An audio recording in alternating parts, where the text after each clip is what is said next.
Hello दोस्तों, सोनापुर का राजकीय प्राथमिक विद्यालय कोई आलीशान इमारत नहीं था।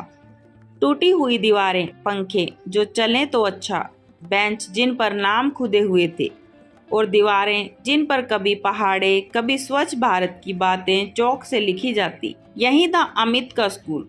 एक सीधा, शांत और पढ़ाई में अच्छा लड़का। उसकी माँ हर दिन उसके टिफिन में 2 रोटियां, थोड़ा अचार और कभी कभी गुड़ रखती थी। अमित हमेशा समय से स्कूल पहुंचता, क्लास में बैठता और अपनी कॉपी से सबसे सुंदर लेख करता। एक दिन उसकी नजर क्लास के कोने में बैठी एक लड़की पर पड़ी। दुबली पतली, बाल बिखरे हुए, यूनिफॉर्म हल्की मैली और आंखें हमेशा नीचे। उसका नाम था नेहा। नेहा लंच टाइम में भी कुछ नहीं खाती, बस अपनी उंगलियों से खेलती या खिड़की से बाहर देखती रहती। पहले दिन अमित को कुछ अजीब लगा, दूसरे दिन उसकी आंखें फिर नेहा पर टिक गई और तीसरे दिन जब सब बच्चे शोर मचाते हुए खाने लगे, तब उसने अपने टिफिन से एक रोटी निकालकर चुपचाप उसकी ओर खिसका दी। नेहा ने कोई सवाल नहीं किया, बस देखा और हल्की मुस्कान के साथ रोटी खा ली। बस उस दिन कुछ बोला नहीं गया, पर कुछ जुड़ गया। अब यह रोज का नियम बन गया।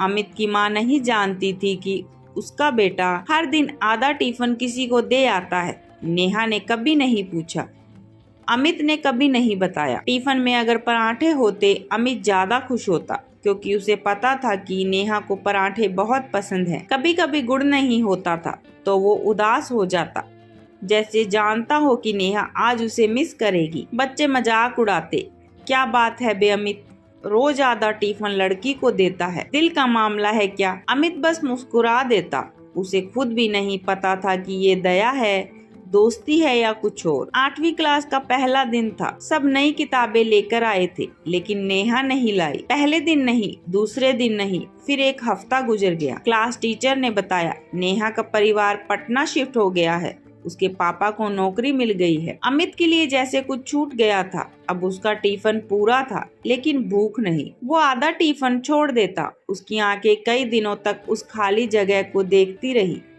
जहां नेहा बैठा करती थी। समय बीतता गया। अमित ने स्कूल पास किया, इंटर की पढ़ाई पूरी की, फिर पटना के एक इंजीनियर कॉलेज में दाखिला मिल गया। पढ़ाई में व्यस्त हुआ, फिर एक मल्टीनेशनल कंपनी में जॉब मिली दिल्ली में। पर एक आदत अब भी बाकी थी। लंच टाइम में आसपास अगर कोई खाना शेयर करता तो उसे नेहा की मुस्कान याद आ जाती। वह सोचता, क्या नेहा को याद होगा कि मैं कौन था? क्या वो रोटी, वो गुड़, वो पराठे याद होंगे? एक दिन ऑफिस में एक मेल आया, दिल्ली के कनॉट प्लेस में एक नए होटल की ग्रैंड ओपनिंग है, आमंत्रण सभी कर्मचारियों के लिए है। अमित ने सोचा, चलो कुछ नया ट्राई करते हैं। जब वो वहाँ पहुँचा तो होटल का नाम देखकर उसके कदम रुक गए। आधा टिफिन। उसका दिल धड़कने लगा, क्या यह वही हो सकती है? वो अंदर गया। होटल की सजावट अनोखी थी।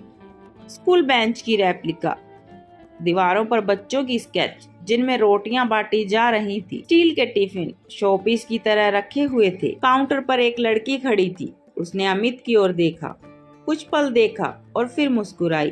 पहचाना? अमित कुछ बोल नहीं पाया, उसकी आंखें नम थी। तुम अब भी आधा टिफिन छोड़ते हो? नेहा ने हंसते हुए पूछा। अमित बैठ गया। बातों का सिलसिला शुरू हुआ। नेहा ने कहा, मैंने इस होटल का नाम तुम्हारे लिए रखा है। अगर उस दिन तुमने एक रोटी नहीं दी होती तो शायद मैं पढ़ ही नहीं पाती। भूख के साथ पढ़ना नामुमकिन होता है, उसने बताया। मैं रोज उस रोटी का इंतजार करती थी।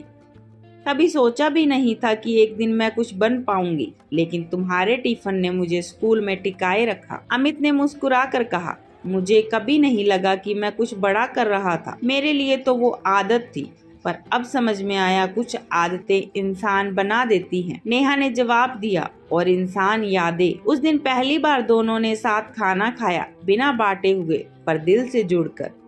होटल के बाहर अब भी बोर्ड टंगा था, आधा टिफिन, लेकिन अंदर एक पूरा रिश्ता पनप चुका था जो भूख से शुरू हुआ था, पर अब स्नेह, समझ और सम्मान में बदल चुका था। दोस्तों, यह कहानी सिर्फ रोटी बांटने की नहीं, बल्कि उस मासूमियत की है जो बिना शर्त प्यार करना सिखाती है। वो आदतें जो बचपन में बनती है, जीवन भर छाया छोड़ जाती है। दोस्तों, कहानी अच्छी लगी हो तो वीडियो को लाइक करें, कमेंट करें और चैनल को सब्सक्राइब जरूर करें। धन्यवाद।